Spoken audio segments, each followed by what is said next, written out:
الحمدللہ رب العالمین والصلاة والسلام علی اشرف الانبیاء والمرسلین اما بعد اعوذ باللہ من الشیطان الرجیم من حمزہ ونفخہ ونفثہ بسم اللہ الرحمن الرحیم رب اشرح لی صدری ویسر لی امری واحلل عقدۃ من لسانی یفقہوا قولی اللہم انفعنا بما علمتنا وعلمنا ما ينفعنا وزدنا علما فبشر عباد الذین یستمعون القول فیتبعون احسنہ اولئک الذین ہداہم اللہ واولئک هم اولو الالباب۔ پچھلے لیکچر میں ہم نے اسلام میں قرآن کریم کی اہمیت کے بارے میں کچھ ڈسکشن ہوئی تھی، اور بات یہ ہو رہی تھی کہ حدیث مبارکہ میں یہ جو موجود ہے کہ جو بندہ ایک حرف پڑھے قرآن کریم کا تو اسے 10 نیکیاں ملتی ہیں۔ تو ایک حرف پر 10 نیکیاں، یہاں ایک حرف سے مراد ایک لفظ نہیں ہے الحمد مثلا، یہ الحمد یہ ایک حرف نہیں ہے، یہ ایک لفظ ہے۔ اس میں کتنے حروف ہیں الحمد میں؟ جی 5 حروف ہیں الحمد میں۔ تو 5 حروف کا مطلب یہ ہے کہ الحمد پڑھنے سے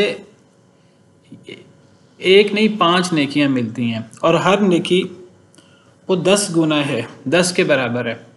تو الحمد پڑھنے سے کتنی نیکیاں ہوئیں؟ 50۔ لیکن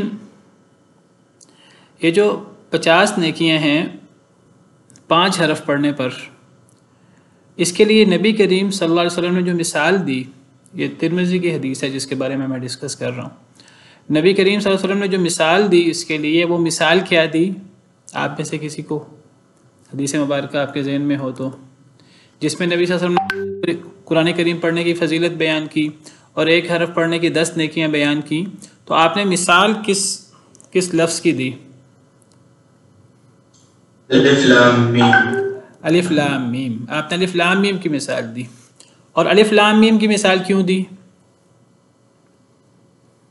کیونکہ اس کا کوئی مطلب صرف اللہ تعالیٰ جانتے ہیں، اللہ تعالیٰ کو کوئی جانتا، اور یہ ڈیمونسٹریٹ کرنا تھا کہ مطلب بغیر بھی قرآن پڑھنے پر نیکیاں جی بالکل، جی بالکل، ماشاء اللہ، بالکل صحیح ہے۔ تو نبی صلی اللہ علیہ وسلم نے جو مثال دی وہ الف لام میم کی مثال دی، اور الف لام میم حروف مقطعات میں سے ہے۔ حروف مقطعات کا اصل مفہوم اللہ کو پتہ ہے، تو گویا کہ آپ نے حروف کی مثال دی 3 کہ جن کا معنی ہمیں علم نہیں ہے۔ تو جس کا معنی ہمیں علم نہ ہو تو ان حروف کو پڑھنے کی، ایک حرف کو پڑھنے کی 10 نیکیاں ہیں، اور الف لام میم یہ 3 حروف ہیں، یا الحمد 5 حروف ہیں۔ تو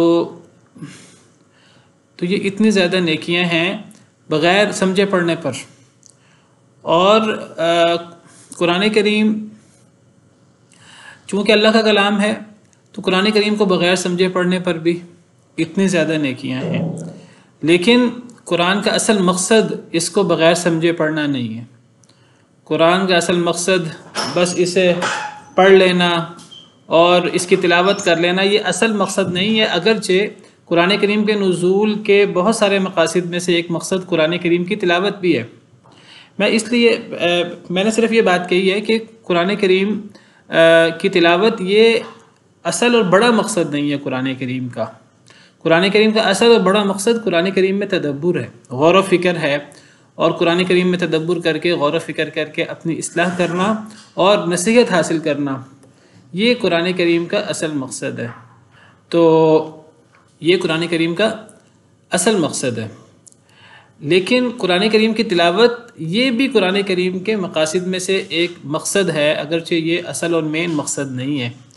نبی کریم صلی اللہ علیہ وسلم کے جو فرائض منصبی بیان ہوئے قرآن کریم میں وہ 4 ہیں، ان میں ایک قرآن کریم کی آیات کی تلاوت بھی ہے، اور لوگوں کا تزکیہ بھی ہے قرآن کریم کے ذریعے، اللہ کی وحی کے ذریعے، اور پھر لوگوں کو کتاب سکھانا اور لوگوں کو حکمت سکھانا، یہ 4 مقاصد ہیں، ان میں سے ایک قرآن کریم کی آیات کی تلاوت بھی ہے۔ تو بہرحال قرآن کریم کی تلاوت کرنا صرف یہ کوئی یعنی بالکل بے مقصد یا بالکل بے فائدہ کام نہیں ہے، اس کی اپنی اہمیت ہے بہت زیادہ۔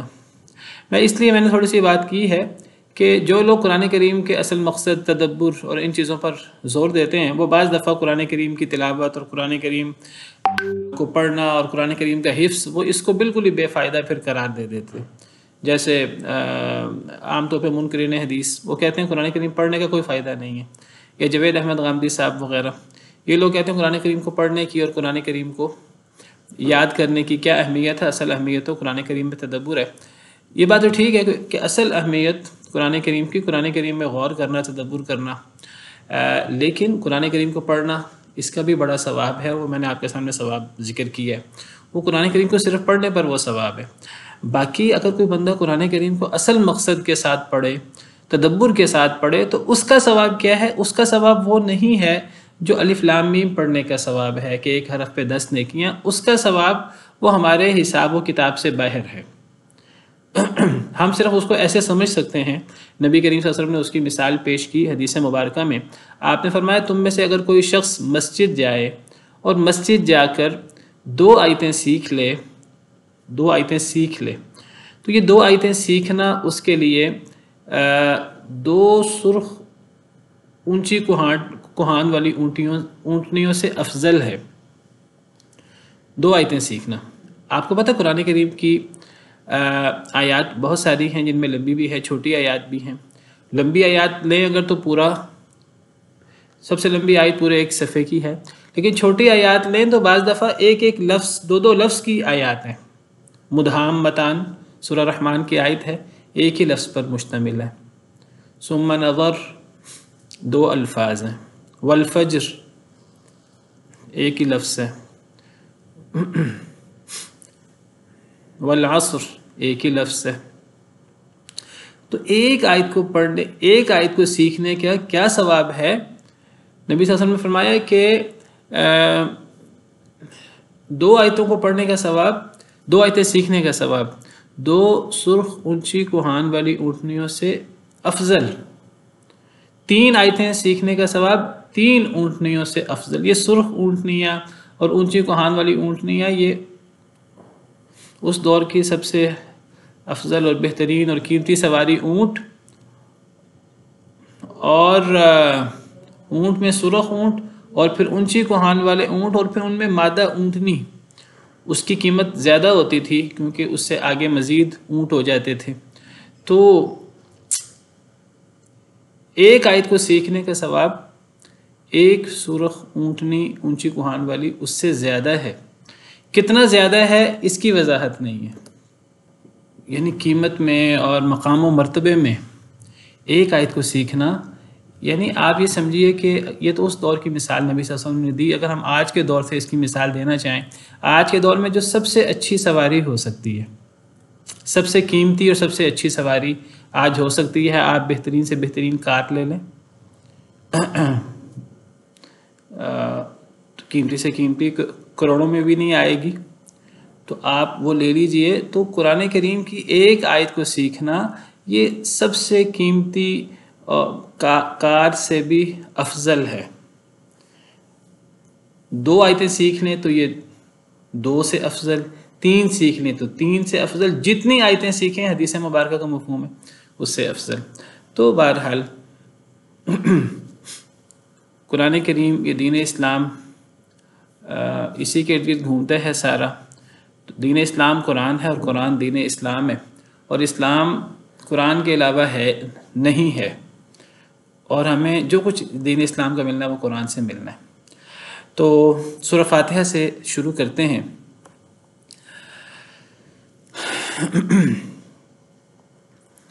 قرآن کریم کی سب سے پہلی سورت سورہ فاتحہ ہے. ہم قرآن کریم کا مصحف کھولتے ہیں 2 جلدوں میں قرآن، تو ہمیں سب سے پہلے سورہ فاتحہ نظر آتی ہے. ویسے قرآن کریم میں سب سے پہلے سورہ فاتحہ نہیں اتری، بلکہ سب سے پہلے قرآن کریم کی سورہ علق اتری تھی. نزول کے اعتبار سے سب سے پہلی سورت سورہ علق ہے، لیکن مصحف کے اعتبار سے قرآن کریم کی سب سے پہلی سورت سورہ فاتحہ ہے. یہ یعنی قرآن کریم جو نازل ہوا اس کی ترتیب کچھ اور ہے، اور قرآن کریم جو ہمارے سامنے 2 جلدوں میں موجود ہے اس کی ترتیب کچھ اور ہے. سورہ بقرہ جو قرآن کریم کی سورہ فاتحہ کے بعد پہلی سورت ہے، آپ کو پتہ ہے کہ یہ شروع میں نازل نہیں ہوئی، یہ تو کئی سالوں کے بعد مدینہ منورہ میں یہ صورت نازل ہوئی ہے. یہ مدنی صورت ہے سورہ بقرہ، لیکن یہ قرآن کریم میں سورہ فاتحہ کے بعد پہلی صورت ہے. تو قرآن کریم کا نزول کسی اور ترتیب سے ہوا ہے، اور قرآن کریم جو 2 جلدوں میں ہمارے سامنے موجود ہے اس کی ترتیب کچھ اور ہے. یہ ترتیب کس نے مقرر کی ہے قرآن کریم کی؟ حضرت عثمان رضی اللہ عنہ نے. حضرت عثمان جی نبی کریم صلی اللہ علیہ وسلم نے یہ ترتیب جو ہے وہ دی چکی ہے. نبی کریم صلی اللہ علیہ وسلم نے کی، اللہ نے کی، حضرت عثمان نے کی. Saya jangan azabuk jika berjalan dalam sebalik itu mereka semua dia tahu. Is tetap se mereka bisa proses شروع ہوگا. میرے خیال سے یہ تو اس کا پروسیس پہلے ہی اسٹارٹ ہوا تھا، پھر یہ اس پہ ہر ایک نے اپنی اپنی، لیکن یہ حضرت عثمان کے دور میں میرا کمپلیٹ ہوا تھا. جی تو بہرحال مختلف باتیں آپ کی طرف سے مجھے کچھ سننے کو ملی ہیں. تو صحیح بات عثمان رضی اللہ عنہ کے دور میں پہلا پیپر فارم جو ہے نا مرتب ہوا تھا. سب سے پہلے پیپر میں قرآن کریم حضرت ابو بکر صدیق رضی اللہ عنہ کے دور میں لکھا گیا ہے. صحیح بخاری میں سیدنا علی رضی اللہ تعالیٰ عنہ فرماتے ہیں اول من جمع القرآن بین الدفتین ابو بکر. حضرت علی رضی اللہ تعالیٰ عنہ کا فرمان ہے صحیح بخاری میں، اور وہ حضرت ابو بکر صدیق کی فضیلت بیان کرتے ہوئے فرماتے ہیں قرآن کریم کو سب سے پہلے 2 جلدوں میں سیدنا ابو بکر صدیق نے لکھوایا. تو حضرت عثمان نے بھی قرآن کریم کو جمع کروایا اپنے دور خلافت میں، اور بہت اہتمام کے ساتھ کروایا. حضرت ابوبکر صدیق نے بھی اپنے دور خلافت میں قرآن کریم کو جمع کروایا. لیکن قرآن کریم کی یہ موجودہ ترتیب یہ نہ حضرت عثمان نے دی ہے نہ حضرت ابوبکر صدیق نے دی ہے. یہ ترتیب نبی کریم صلی اللہ علیہ وسلم نے دی ہے. احادیث مبارکہ میں آتا ہے کہ جب نبی کریم صلی اللہ علیہ وسلم پر وحی اترتی تھی تو آپ نے کاتبین مقرر کیے ہوئے تھے صحابہ، جن سے آپ جو وحی اترتی تھی قرآن کریم کے آپ لکھوا لیتے تھے اس کو. اور آپ صحابہ کرام سے فرماتے تھے، جو کاتبین وحی تھے، آپ ان سے فرماتے تھے کہ یہ جو آیت اتری ہے اب اس کو فلاں صورت میں فلاں آیت کے بعد رکھ دو، فلاں صورت میں فلاں آیت کے بعد لکھ دو. تو گویا کہ قرآن کریم کی جو موجودہ ترتیب ہے یہ نبی کریم صلی اللہ علیہ وسلم کے حکم سے ہوئی ہے. کسی انسان کے پاس یہ امتی کے پاس یہ اختیار نہیں ہے کہ وہ قرآن کریم کی ترتیب چینج کر دے.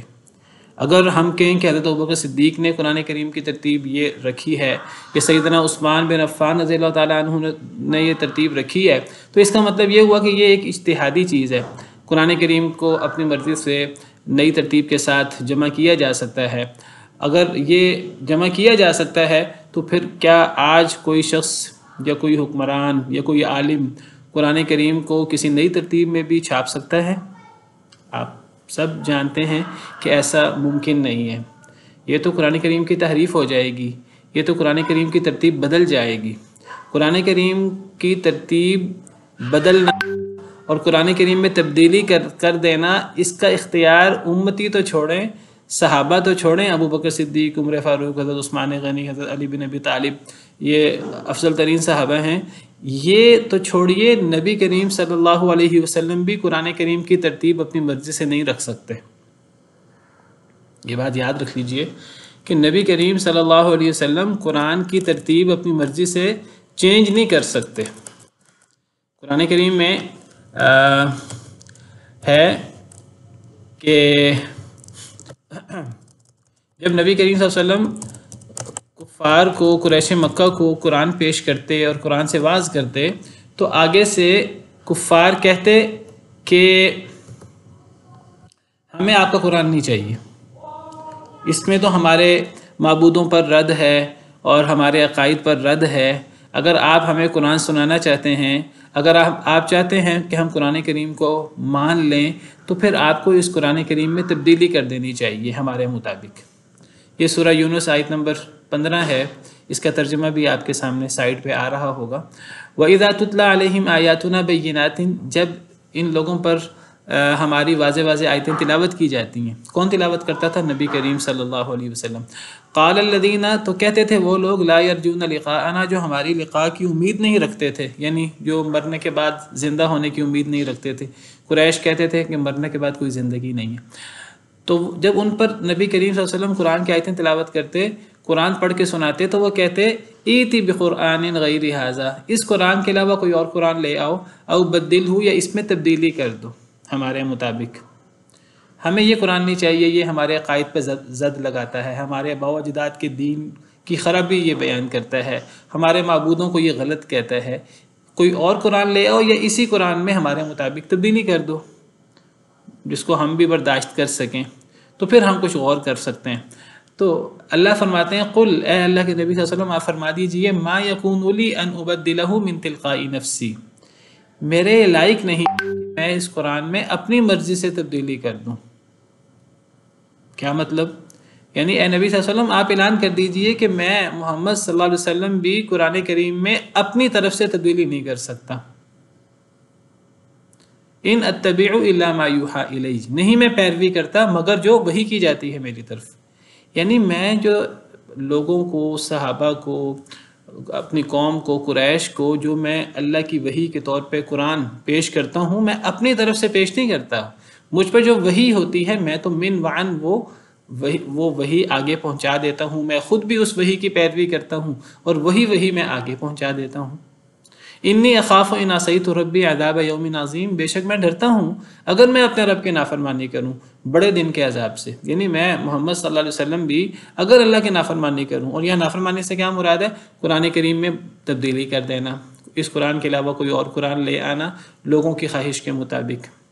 اگر میں اپنے رب کی نافرمانی کروں تو مجھے بھی اللہ عذاب دیں گے، بفرض محال اگر یہ ہو جائے۔ یہ ممکن نہیں ہے کہ نبی کریم صلی اللہ علیہ وسلم تبدیلی کر دیں، لیکن سمجھانے کے لیے یہ فرمایا اللہ تعالیٰ نے کہ اے نبی آپ اعلان کر دیجئے اگر میں بھی اللہ کی نافرمانی کروں تو مجھے بھی اللہ کا عذاب پہنچے گا۔ عام لوگوں کی کیا حیثیت ہے؟ تو پتہ لگا کہ قرآن کریم میں کوئی تبدیلی نہیں کر سکتا، نبی بھی تبدیلی نہیں کر سکتے اپنی مرضی سے۔ تو پھر قرآن کریم میں جو تبدیلی ہوئی، تبدیلی سے مراد یعنی نزول کی ترتیب کچھ اور ہے اور یہ مصحف کی ترتیب کچھ اور ہے۔ یہ جو ترتیب کی تبدیلی ہے، یہ پھر اب اس آیت کو مد نظر رکھیں تو یہ ترتیب کی تبدیلی کس نے کی؟ یہ نبی کریم صلی اللہ علیہ وسلم نے کی۔ کیسے کی؟ اپنی مرضی سے نہیں کی، اللہ کی وحی کی روشنی میں کی، اللہ کے ارشادات اور اللہ کے احکامات کی روشنی میں کی۔ تو قرآن کریم کی موجودہ ترتیب یہ بھی وحی کے ساتھ ہے، اور یہ بہت بڑی دلیل ہے کہ قرآن کے علاوہ بھی وحی نازل ہوتی ہے۔ یہ بہت بڑی دلیل ہے، میری اس بات پہ غور کیجئے گا، یہ بہت بڑی دلیل ہے ان لوگوں کے خلاف جو قرآن کے علاوہ سنت کو نہیں مانتے، یا جو قرآن کے علاوہ سنت کے بارے میں شبہات کا شکار ہیں۔ جی سنت ظنی ہوتی ہے، یہ ہے وہ ہے، اصل چیز تو قرآن ہے۔ کیسے؟ یہ بہت بڑی دلیل ہے، کیونکہ قرآن میں تو مینشن نہیں ہے نا یہ جو ترتیب موجودہ ترتیب۔ بالکل ٹھیک۔ یہ لیکن ڈیفینیٹلی جو پیغمبر نے کی اللہ کے حکم سے، تو ڈیفینیٹلی کہ یہ خفی ہے نہیں، یہ بھی تو قرآن میں کہ پیغمبر اپنے نفس سے کوئی بات نہیں کرتے۔ جی یہی نقطہ بہت بڑا ہے، اس نقطے کو یاد کر لیجئے۔ اگر کبھی آپ کی کسی ایسے شخص سے بات ہو جو احادیث کے بارے میں، قرآن کے علاوہ وحی کے بارے میں شکوک و شبہات کا شکار ہے، تو یہ دلیل ہے بہت بڑی کہ دیکھیے قرآن کریم خود کہتا ہے کہ قرآن کریم میں تو پیغمبر محمد صلی اللہ علیہ وسلم بھی اپنی مرضی سے تبدیلی نہیں کر سکتے۔ اور یہ بات واضح ہے، سب کو پتہ ہے کہ قرآن کریم کی سب سے پہلے وحی سورہ علق ہے، سورہ مدثر، مکی صورتیں پہلے اتری تھیں، کوئی 86 قرآن کریم کی 114 صورتیں، 114 صورتوں میں سے 86 صورتیں مکی صورتیں ہیں راجح قول کے مطابق، وہ مکہ مکرمہ میں اتری، اور پھر جو کوئی 28 کے قریب صورتیں ہیں جو مدینہ منورہ میں اتری۔ اکثر قرآن کریم کی جو شروع کی، آج جو ہمارے سامنے جو مصحف ہے، شروع کی صورتیں ساری مدنی ہیں اور آخر کی صورتیں ساری مکی ہیں۔ 30واں پارہ سارا ہی مکی ہے تقریباً، پہلے 10 پارے سارے ہی مدنی ہیں۔ تو یہ ترتیب ساری چینج ہے، تو یہ ساری ترتیب جو چینج ہے تو یہ اس بات کی بہت بڑی دلیل. جی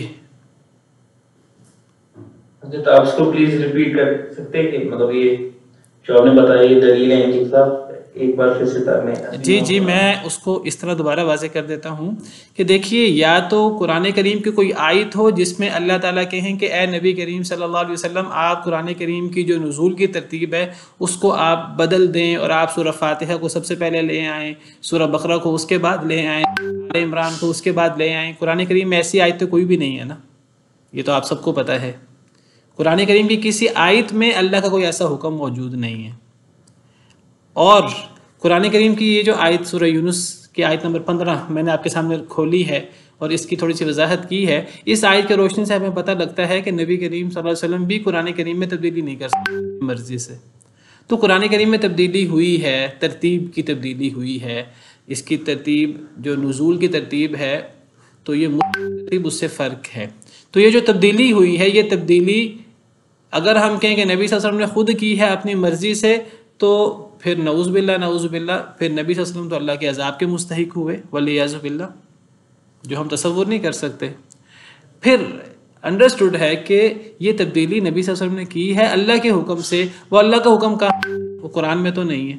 وہ انڈرسٹوڈ ہے کہ وہ پھر قرآن کے علاوہ کوئی اور وحی ہے جس میں نبی صلی اللہ علیہ وسلم کو یہ سارے حکم ہوتے تھے بار بار، اور آپ اللہ کے حکم کے مطابق کاتبین وحی سے آپ لکھوا لیتے تھے. واضح ہے؟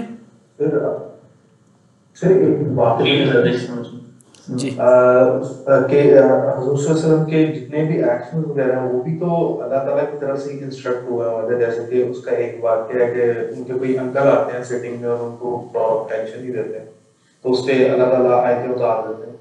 جی آپ کا ہر حکم، آپ صلی اللہ علیہ وسلم کا ہر فرمان، آپ جو بھی دین کے بارے میں بات بتاتے ہیں وہ اللہ کی طرف سے ہوتی ہے، کوئی بات بھی اپنی طرف سے نہیں ہوتی. یہ قرآن کریم میں موجود ہے، ایسے ہی ہے.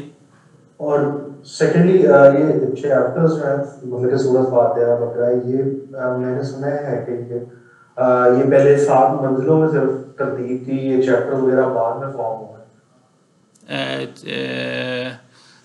دیکھیے میں تو بات کر رہا ہوں کہ یہ جو ترتیب ہے اس وقت سورہ فاتحہ، سورہ بقرہ، سورہ آل عمران، سورہ نساء، تو یہ ترتیب نبی کریم صلی اللہ علیہ وسلم نے دلوائی ہے.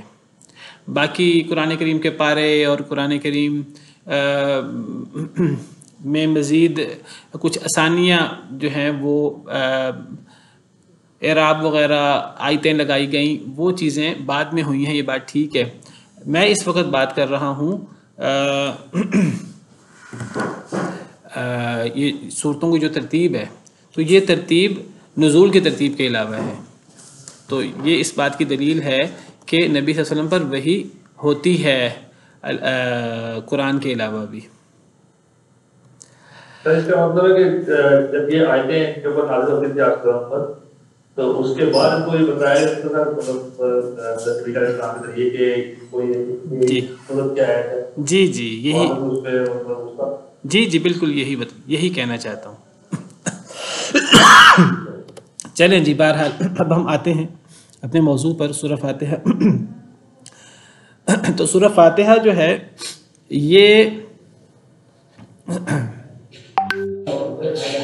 قرآن کریم کا. جی میرا سر ایک سوال ہے. جی آپ نے کہا کہ یہ ترتیب جو کہا کہ لیکن اس کے بعد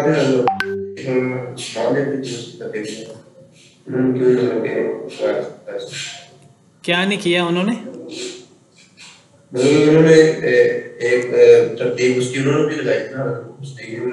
انہوں نے کوئی نئی ترتیب نہیں لگائی. انہوں نے اصل میں حضرت ابوبکر صدیق نے کیا کیا تھا، اصل میں اگر اس طرف نکل گیا تو ہم آگے پڑھ نہیں سکیں گے. حضرت ابوبکر صدیق نے کیا کیا تھا کہ جنگ یمامہ کا آپ کو پتہ ہے، مسیلمہ کذاب جس شخص نے نبی صلی اللہ علیہ وسلم کے دور میں ہی نبوت کا دعویٰ کیا تھا، تو حضرت ابوبکر صدیق نے کہا کہ ہم نے اس کی سرکوبی کرنی ہے. تو حضرت ابوبکر صدیق نے اس کے لیے لشکر بھیجا اور تو بہت خون ریز جنگ ہوئی اور آخر کار مسلمانوں کو فتح ہوئی. تو لیکن یہ جنگ بہت خوفناک تھی. تو اس لڑائی میں بہت سارے صحابہ کے جو حافظ تھے وہ شہید ہو گئے. تو اب سیدنا عمر فاروق رضی اللہ تعالیٰ عنہ حضرت ابو بکر صدیق کے پاس آئے اور کہنے لگے کہ اے خلیفہ آپ کوئی ایسا کام کریں کہ قرآن کریم کی حفاظت ہو. یہ نہ ہو کہ قرآن کریم کے حفاظ جو ہیں وہ اس طرح شہید ہوتے رہیں اور کسی وقت مسلمانوں کا آپس میں کسی وقت اختلاف ہو تو حفاظ ہی نہ ہوں بتانے والے. دوبارہ کہیں ایسی جنگ ہو اور اس میں بہت سارے حفاظ اگر اس طرح شہید ہو گئے تو یہ نہ ہو کہ حفاظ ختم ہوتے جائیں. تو حفاظ ختم ہو جائیں گے تو قرآن کریم میں اگر کبھی ہمارا اختلاف ہوا، کبھی کسی کو بھول بھی سکتا ہے، تو پھر وہ فائنل اتھارٹی کیا ہوگا. تو نبی صلی اللہ علیہ وسلم اپنے دور میں پورا قرآن کریم لکھوا چکے تھے، لیکن نبی صلی اللہ علیہ وسلم نے جو اپنے دور میں قرآن کریم لکھوایا تھا وہ صفحات پہ نہیں لکھوایا تھا، 2 جلدوں میں نہیں لکھوایا تھا. وہ چمڑے پر اور ایسی ہڈیاں، کندھے کی ہڈی جانور کی جو تھوڑی چپٹی ہوتی ہے اور تھوڑی بڑی ہوتی ہے جس پہ لکھا جا سکتا ہے. درخت کی چھال پر، ایسی چھال جس کو تھوڑا سا صاف کر کے اس کے اوپر قلم کے ساتھ لکھا جاتا. تو نبی کریم صلی اللہ علیہ وسلم کے دور میں تقریباً 40 سے اوپر آپ کے کاتبین وحی تھے. تو آپ پر جب قرآن کریم اترتا، نبی صلی اللہ علیہ وسلم خود لکھ پڑھ نہیں سکتے تھے، لیکن یہ بھی آپ کا ایک بہت بڑا معجزہ ہے کہ آپ نے قرآن کریم لکھوایا ہے. جو آپ پر قرآن کریم اترتا تھا وہ آپ صحابہ کرام کو لکھوا دیتے تھے. آپ کے 40 سے اوپر کاتبین وحی ہیں. اس موضوع پر تھیسز ہوا ہے PhD کا، تو اس میں انہوں نے تقریباً 46 کاتبین وحی شمار کیے ہیں جنہوں نے مختلف اوقات میں نبی کریم صلی اللہ علیہ وسلم جن کو آپ لکھواتے تھے قرآن کریم. تو نبی صلی اللہ علیہ وسلم جو لکھواتے تھے تو وہ اس وقت کاغذ پہ نہیں لکھتے تھے. وہ اس وقت جیسے میں نے کہا کھجور کی چھال پر، درخت کی چھال پر، کندھے کی ہڈی پر یا چمڑے وغیرہ پر خشک کر کے اس کو لکھا جاتا. تو قرآن کریم ڈھیر کی صورت میں وہ جمع تھا سارا کا سارا، لیکن وہ 2 جلدوں کے درمیان نہیں تھا، ہاتھ پر نہیں تھا. تو سیدنا عمر فاروق نے حضرت ابوبکر صدیق کو تجویز دی کہ اتنے حفاظ 700 کے قریب یا اس سے بھی کم و بیش حفاظ شہید ہو گئے ہیں جنگ یمامہ میں، تو ہمیں قرآن کریم کو جمع کر لینا چاہیے. جمع کر کے اس کو آپ اپنی کسٹڈی میں رکھ لیں. اگر دیکھیے علم غیب تو نہیں تھا کسی کو، اگر اللہ نہ کرے ایسی صورتحال پیدا ہو کہ حفاظ شہید ہوتے جائیں جس طرح جنگ یمامہ میں ہوئے ہیں، تو ہمارے پاس ایک نسخہ ہو اتھارٹی کہ اگر کسی کے کوئی خلاف ہو تو ہم اس سے ٹیلی کر لیں. تو وہ ایک نسخہ تیار ہوا اور وہ نسخہ تیار کر کے حضرت ابوبکر صدیق نے اس کو پھیلایا نہیں لوگوں میں، اس کو بس محفوظ کر کے اپنے پاس بطور خلیفہ انہوں نے اس کو رکھ لیا. حضرت ابوبکر صدیق کے بعد یہ نسخہ حضرت عمر کے پاس آیا. حضرت عمر نے اپنے دور پہ مزید کام نہیں کروایا. پھر حضرت عثمان کے دور میں قرآن کریم دوبارہ جمع ہوا. اس کی کیا وجوہات تھی، میں اس میں گیا تو پھر ایک لمبی بات ہو جائے گی. کچھ اور وجوہات کی وجہ سے حضرت عثمان نے جو ہے وہ یہ نسخہ حضرت عمر کے بعد یہ نسخہ حضرت حفصہ کے پاس آ گیا تھا. حضرت حفصہ جو حضرت عمر کی بیٹی تھی اور نبی کریم صلی اللہ علیہ وسلم کی زوجہ مطہرہ تھی، ہماری ماں. تو حضرت عثمان نے جب یہ کام کروانا چاہا، حضرت زید بن ثابت جنہوں نے حضرت ابوبکر صدیق کے دور میں قرآن لکھا تھا، انہی سے حضرت عثمان رضی اللہ تعالیٰ عنہ نے یہ کام کروایا. اور وہی نسخہ جو حضرت ابوبکر صدیق نے تیار کیا تھا اسی نسخے سے یہ کام کروایا ہے. تو پھر حضرت عثمان نے باقاعدہ اس کی کاپیاں کروا کر مختلف شہروں میں جگہ جگہ بھجوا دی، ساتکاری بھجوا دی ہے. جی آگے چلیں. جی بالکل سر. جی باقی اگر آپ اس کی مزید تفصیلات دیکھنا چاہتے ہیں، ہمارا ایک چینل ہے محدث میڈیا کے نام سے، تو اس میں قرآن کریم کے حوالے سے ہمارے ٹاک شو ہوتا ہے. تو اگر آپ قرآن کریم جمع کیسے ہوا، قرآن کریم کی تدوین کیسے ہوئی نبی کریم صلی اللہ علیہ وسلم کے دور میں، حضرت ابوبکر صدیق کے دور میں، حضرت عثمان کے دور میں، بڑا دلچسپ موضوع ہے. اور دیکھیے قرآن کریم سب سے قیمتی چیز ہے ایک مسلمان کے لیے، جیسے میں نے ذکر کیا.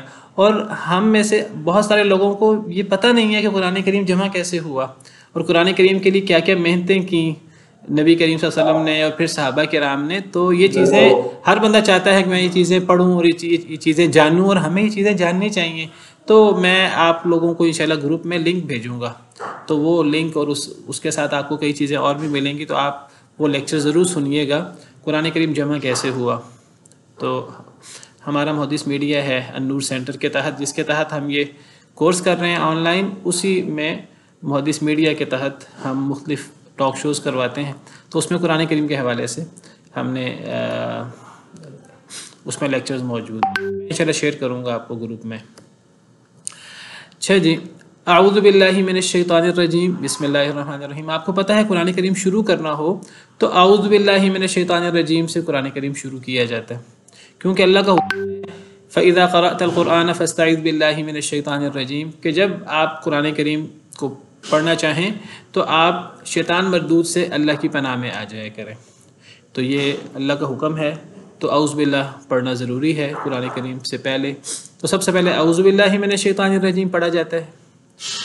اعوذ باللہ من الشیطان الرجیم.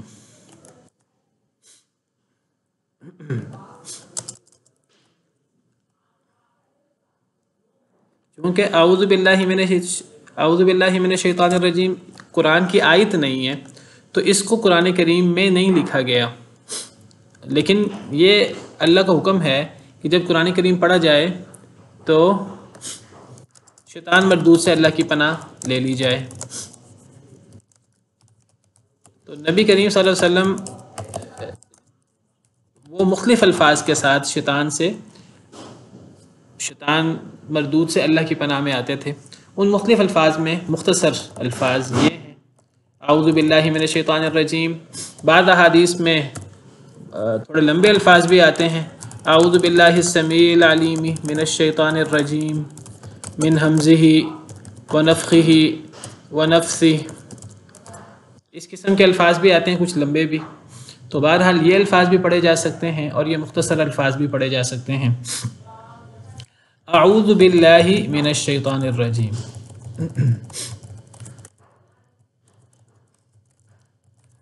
اعوذ کا مطلب جی سورۃ المؤمنون میں بھی ہے وَقُلْ رَبِّ أَعُوذُ بِكَ مِنْ ہَمَزَاتِ الشَّيَاطِينِ. جی اصل میں یہ جو ہم اعوذ باللہ پڑھتے ہیں اس کا حکم یہ سورہ مومنون والی آیت سے عام طور پر نہیں لیا جاتا، بلکہ اس کے لیے سورہ نحل کی ایک آیت ہے، وہ میں آیت آپ کے سامنے پیش کرتا ہوں. اس میں اللہ تعالیٰ نے نبی صلی اللہ علیہ وسلم کو حکم دیا ہے کہ اے نبی صلی اللہ علیہ وسلم آپ جب بھی قرآن پڑھیں تو آپ شیطان مردود سے اللہ کی پناہ میں آ جائے کریں. فَإِذَا قَرَأْتَ الْقُرْآنَ، یہ سورہ نحل آیت نمبر 98 ہے، کہ جب آپ قرآن کریم پڑھنے کا ارادہ کریں تو پناہ طلب کر لیا کریں اللہ سے اللہ کی شیطان مردود سے. اب جو سورہ مومنون کی آیت آپ کہہ رہے ہیں اس میں بھی انسان شیطانوں سے اللہ کی پناہ میں آتا ہے، وَقُلْ رَبِّ أَعُوذُ بِكَ مِنْ ہَمَزَاتِ الشَّيَاطِينِ، لیکن وہ بھی پڑھا جا سکتا ہے. میں نے بتایا مختلف الفاظ ہیں، لیکن اب اس آیت کریمہ میں اللہ تعالیٰ نے جس انداز سے حکم دیا، اب دیکھیے اسی آیت کریمہ سے اعوذ باللہ من الشیطان الرجیم اخذ کیا گیا. بس فرق کیا ہے کہ یہاں فاستعذ ہے، وہاں اعوذ پڑھا جاتا ہے، آگے وہی ہے باللہ من الشیطان الرجیم. تو یہ جو الفاظ ہیں اعوذ باللہ من الشیطان الرجیم، یہ مختصر ترین الفاظ، یہ قرآن کریم کی اس آیت سے حکم لیا جاتا ہے اعوذ باللہ پڑھنے کا. تو یہ اس آیت کریمہ کے قریب ترین الفاظ ہیں. تو یہی الفاظ مشہور ہیں، احادیث مبارکہ سے ثابت ہیں. مختصر الفاظ، لمبے الفاظ بھی پڑھے جا سکتے ہیں، مختلف الفاظ دوسرے الفاظ بھی پڑھے جا سکتے ہیں. دوسری بات ہے کہ وہ وَقُلْ رَبِّ أَعُوذُ بِكَ مِنْ ہَمَزَاتِ الشَّيَاطِينِ، وہاں صرف شیطان کی بات نہیں ہے، وہاں بہت سارے شیطانوں کی بات ہے. تو جو بہت سارے شیطان ہیں وہ شیطان کے چیلے چانٹے چھوٹے شیطان بھی ہیں. ہمیں یہاں بڑے شیطان سے، ابلیس سے ہمیں اللہ کی پناہ میں آنا ہے. تو یہ الفاظ سب سے زیادہ مشہور ہیں اعوذ باللہ من الشیطان الرجیم کے. تو اعوذ کا مطلب ہے کہ میں پناہ میں آتا ہوں. یہ جو آ ہے حمزہ کے اوپر زبر، تو یہ عربی زبان میں عام طور پر یہ متکلم کا معنی دیتا ہے، فرسٹ پرسن کا، سنگولر کا. میں اعوذ، ادخلو میں داخل ہوتا ہوں، اذهب میں جاتا ہوں، اسی طرح اعوذ میں پناہ میں آتا ہوں. تو یہ اعوذ جو ہے عین واو زال، پناہ میں آنا. میں پناہ میں آتا ہوں باللہ، بازر بھی ساتھ، اللہ اللہ کے. میں اللہ کی پناہ میں آتا ہوں. من الشیطان الرجیم، من کا مطلب سے، اور الشیطان شیطان، اور الرجیم الرجیم یہ را جیم میم سے ہے، رجم سے. رجم کسے کہتے ہیں؟ رجم کرنا آپ نے سنا ہوگا، کسی کو پتھر مار کے، مارنا، تو پتھر مار کے اس کو دور کرنا. تو رجیم کا مطلب ہے کہ وہ شیطان جس کو دھتکار دیا گیا ہے، جس کو دور کر دیا گیا ہے. اصل میں شیطان پہلے نیک تھا، اور اللہ نے اس کو اس کی نیکی کی وجہ سے آسمانوں پر بلا لیا تھا فرشتوں کے ساتھ. تو پھر جب اس نے اللہ کے حکم کی نافرمانی کی، سیدنا آدم علیہ السلام کو سجدہ نہیں کیا، تو اللہ نے پھر اسے دھتکار دیا، دور کر دیا اللہ نے اسے، اور اللہ نے اس پہ لعنت کر دی. تو اس لیے شیطان کو رجیم کہا جاتا ہے، دھتکارا ہوا، دور کیا ہوا. جیسے کسی کو پتھر مار کے، آپ کوئی کتا آتا ہے، کوئی جانور آتا ہے، تو آپ اس کو پتھر سے، اور آپ اس کو مختلف آپ کے پاس ہتھیار ہوتے ہیں، تو آپ ان سے اس کو دور کرتے ہیں، دھتکارتے ہیں. تو اس سے الرجیم ہے. تو میں پناہ میں آتا ہوں اللہ کی شیطان مردود سے. ہم الرجیم کا معنی مردود کرتے ہیں. مردود یعنی جس کو دور کر دیا گیا ہے، جس کو دھتکار دیا گیا ہے. اردو میں ہم الرجیم کا معنی مردود کرتے ہیں. اچھا، ایک ہے میں پناہ میں آتا ہوں اللہ کی، اور ایک ہے من الشیطان الرجیم، شیطان مردود سے. تو یہ جو سے کا لفظ ہے، یہ شیطان سے، اس کو شیطان کے ساتھ لگانا چاہیے. ہم لوگ بعض دفعہ غلطی سے میں اللہ سے پناہ مانگتا ہوں، ہم یہ کہہ دیتے ہیں لا علمی میں. اللہ سے پناہ نہیں مانگی جاتی کبھی بھی. سے کا مطلب ہوتا ہے کہ جس غلط چیز سے، اور جس اذیت ناک چیز سے، اور جس منحوس چیز سے پناہ لی جائے، تو سے کا لفظ وہاں بولا جاتا ہے. اور یعنی انسان آسیب سے اللہ کی پناہ میں آ سکتا ہے، جادو سے اللہ کی پناہ مانگ سکتا ہے، انسان دشمنوں سے اللہ کی پناہ میں آ سکتا ہے. تو یہ پناہ شیطان سے یعنی شیطان سے ہم پناہ میں آتے ہیں، ہم مانگتے ہیں پناہ. شیطان سے پناہ مانگی جاتی ہے، شیطان کے شر سے، اور بری چیزوں کے شر سے، دشمنوں کے شر سے. اور ہم کس کی پناہ میں آتے ہیں؟ شیطان کے شر سے، اور دشمنوں کے شر سے، اور آسیب سے، اور ہر خوفناک چیز سے اللہ کی پناہ میں آتے ہیں. اللہ جو اچھی چیزوں کا بھی خالق ہے، بری چیزوں کا بھی خالق ہے، ہر چیز کا خالق اللہ تعالیٰ ہے، اور اللہ تعالیٰ کا حکم ہر چیز پہ چلتا ہے. تو ہم اللہ کی پناہ میں آتے ہیں، یعنی اللہ وہ عظیم ہستی ہیں، وہ ہمارے خالق اور مالک ہیں. ہم شیطان مردود سے، اور ہر قسم کی غلط چیز سے، اور ہر قسم کی غلط چیز کے شر سے ہم کس کی پناہ میں آتے ہیں؟ اللہ کی پناہ میں آتے ہیں. تو اس کے لیے لفظ کی استعمال کرنا چاہیے، اللہ کے لیے لفظ سے استعمال نہیں کرنا چاہیے، وہ بالکل الٹ معنی ہو جاتا ہے. ہم اللہ کی پناہ، میں اللہ کی پناہ میں آتا ہوں شیطان مردود سے، یعنی میں شیطان کے شر سے کیسے بچ سکتا ہوں؟ میرے پاس تو خود طاقت نہیں ہے، میرے پاس تو اپنے دشمن سے بچنے کی طاقت نہیں ہے، میرے پاس تو آسیب سے بچنے کی طاقت نہیں ہے. تو یہ میری مدد کون کرے گا؟ میری مدد میرا رب کرے گا. اللہ کے پاس ہر چیز کی طاقت ہے، اللہ ہر چیز پہ قدرت رکھتے ہیں. تو میں اللہ کی پناہ میں آتا ہوں شیطان مردود سے. اور جو بندہ اللہ کی پناہ میں آ جائے تو اس سے بڑی پناہ کوئی نہیں ہے. تو قرآن کریم پڑھنے سے پہلے اعوذ باللہ من الشیطان الرجیم پڑھا جاتا ہے، تاکہ ہم شیطان کے وسوسوں سے محفوظ رہیں. شیطان ورنہ وسوسے ڈالنے کی کوشش کرتا ہے. اور آپ کو کسی وقت کسی چیز کا ڈر ہو، شیطان کے وسوسوں کا ڈر ہو، دشمن کا ڈر ہو، آسیب کا ڈر ہو، یہ جو ہمارے انسانی دشمن ہوتے ہیں، کاروباری حریف، ان چیزوں کا ڈر ہو، تو ہر چیز سے ہم اللہ کی پناہ میں آ سکتے ہیں۔ اعوذ باللہ من الشیطان الرجیم پڑھیں، یہ بہت بڑی پناہ ہے۔ اگر پھر بھی وسوسہ آئے تو ہم زیادہ اہتمام کے ساتھ پڑھیں اور ہم اپنی زیادہ توجہ قرآن کریم پر مرکوز کریں۔ بسم اللہ الرحمن الرحیم۔ بسم اللہ میں اس کو الگ لکھتا ہوں تاکہ میں اس کو آپ کو بتا سکوں کہ یہ اصل میں کیا ہے۔ الرحیم، بسم اللہ، یہ بسم جو ہے یہ اصل میں اس طرح ہے، یہ اصل میں با ہے اور ساتھ اسم ہے، یہ دو لفظ ہیں، بسمی، تو اصل میں باسمی ہے، وہ الف کثرت استعمال کی وجہ سے گر گیا ہے۔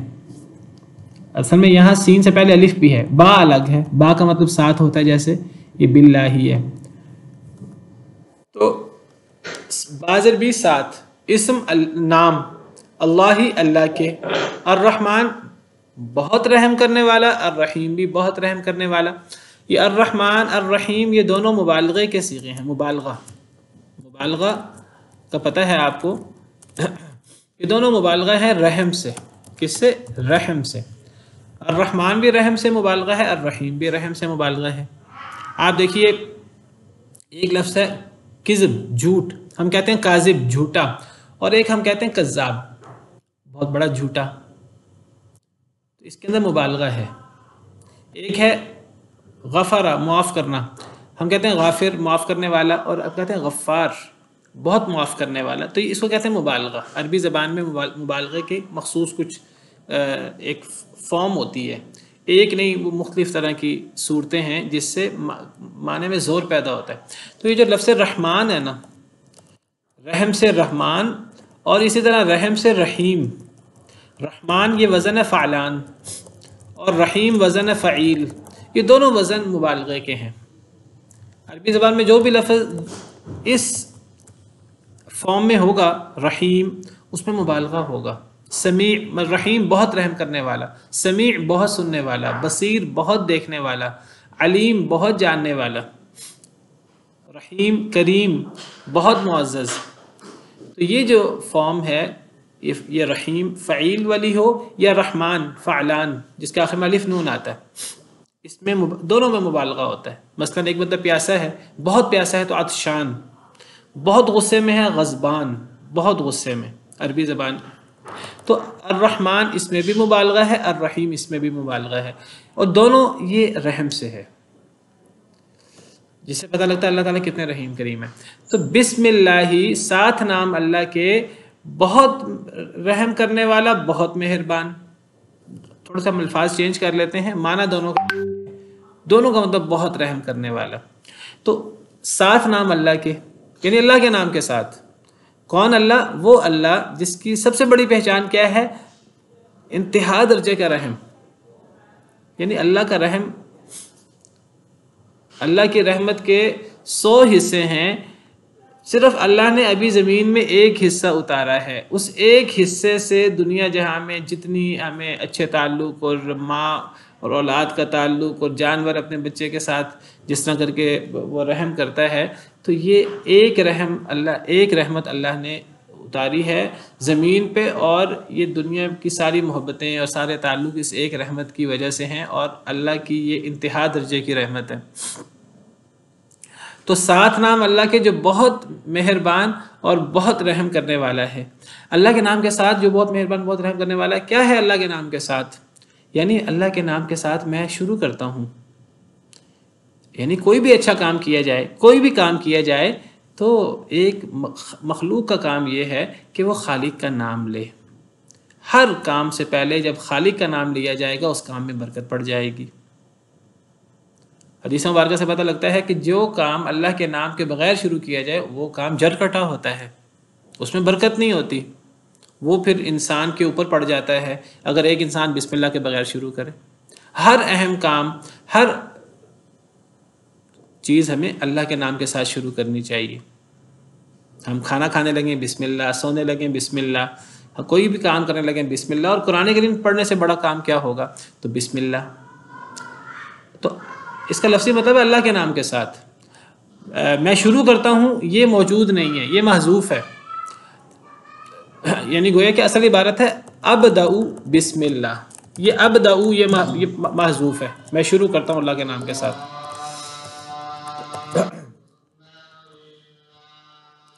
چلیں آج کے لیے اتنا ہی کافی ہے. تو انشاءاللہ اگلے لیکچر میں ہم آگے سورہ فاتحہ، میں الرحمن الرحیم بھی تھوڑی سی وضاحت کروں گا انشاءاللہ اگلے لیکچر میں، اور پھر ہم سورہ فاتحہ اور سورہ فاتحہ کا تھوڑی وضاحت ہم انشاءاللہ پڑھیں گے.